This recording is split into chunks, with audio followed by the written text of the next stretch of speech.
तर जितेंद्र आव्हाड यांनी हसन मुश्रीफ यांना एकेरी शब्दामध्ये उल्लेख केला आहे. त्याचबरोबर त्यांनी वेगवेगळ्या प्रकारच्या टीका देखील केल्या. काय सांगता?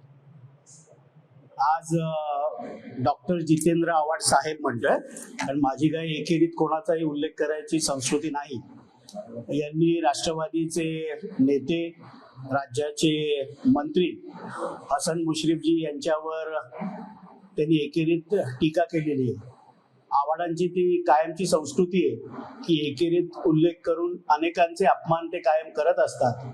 माझी एवढीच त्यांना विनंती आहे की हसन मुश्रीफ साहेब हे कोल्हापूरच्या लाल मातीतनं येतात, पैलवान आहेत. त्यांच्याची फार डावपेच करू नका. कधी तुम्हाला चितपट करतील राजकारणामध्ये तुम्हाला कळणार देखील नाही.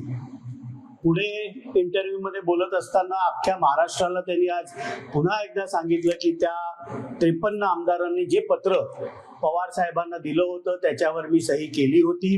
पण बाहेर आल्यावर मात्र मी जयंत पाटील साहेबांना बोललो की माझी सही ग्राह्य धरू नये. माझा त्यांना प्रश्न आहे की तुमचा हात धरून तुम्ही लहान बाळ होतात का की कोणी तुमची सही जबरदस्तीने त्या पत्रावर घेतली. त्यामुळे आपल्या सोयीचं, आपल्या स्वार्थाचं राजकारण आपण कायम करत आलात. पुढे जाऊन त्यांनी अगदी हातवारे करून, कारण त्यांचं डॉक्टरेट इतिहासामध्ये आहे, ते डॉक्टर जितेंद्र आव्हाड साहेब आहेत, की दोन विरोधी विचारधारा कधी एकत्र येऊ शकत नाहीत. 5000 वर्षापासून इतिहास आहे की दोन विचारधारा कधी येऊ शकत नाहीत. आणि शिवशाहू फुले आंबेडकर इथे हृदयामध्ये असायला लागतं.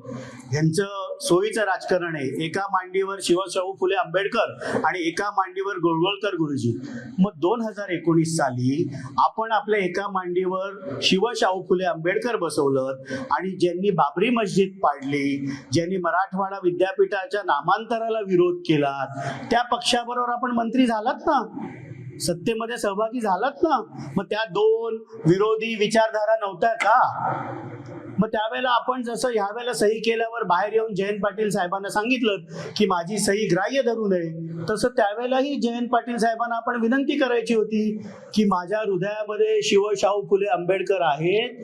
त्यामुळे मी ज्या पक्षाने बाबरी मस्जिद पाडली, त्यांनी त्याची जबाबदारी घेतली, ज्यांनी मराठवाडा नामांतराला विरोध केला, त्या पक्षाच्या मुख्यमंत्री होत असताना त्या मंत्रिमंडळामध्ये मी मंत्री म्हणून शपथ घेणार नाही, अशा प्रकारची विनंती आपण त्यावेळेलाही जयंत पाटलांना केली असती तर बरं झालं असतं. राजकारणातील प्रत्येक अचूक बातमीचे सर्वात आधी अपडेट्स मिळवण्यासाठी सरकारनामाच्या सर्व सोशल मीडिया प्लॅटफॉर्मला लाईक, फॉलो आणि सबस्क्राईब करा. तसंच सर्व नोटिफिकेशनसाठी बेल आयकॉन प्रेस करायला विसरू नका.